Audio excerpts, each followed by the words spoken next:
Əziz abituriyentlər, necəsiz? Mən Aynura Babazadə, sizinlə bugün belə bir testin izahını verəcəm sizə. Feildən düzəlmiş isim hansı cümlədədir? A. Çəki daşları tərəzinin yanında idi. Bilirsiniz ki, sözün kökü başqa bir anlayışdır, söz nədən düzəlib başqa bir anlayışdır. Çəki daşları tərəzinin yanında idi. Çək, nə et, çəki, nə? Elə düzgün cavabımız A variantıdır, çünki feildən düzəlmiş isimdir. O görkəmli alimdir. Sözün kökü görkəm, necə görkəmli? Burada sözün kökü sifətdir, ona görə bunu götürmürük. Qorxaq kölgəsindən utanar. Qorx, nə et, qorxaq necə? Burada da sözün kökü feildir, bunu götürmürük. Yağışlı havadan əsər əlamət qalmamışdır. Yağ, nə et?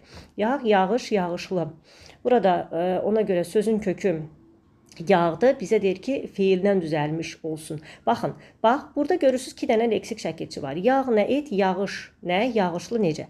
Söz nədən düzəlib deyirsə, axırıncı leksik şəkilçiyə baxırıq.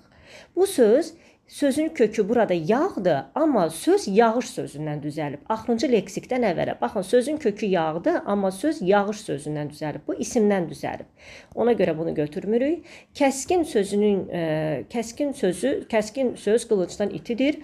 Bu da feildən düzəlmiş isimdirsə, ümumiyyətcə bu sifətdir. Ona görə testin düzgün cavabı A variantıdır.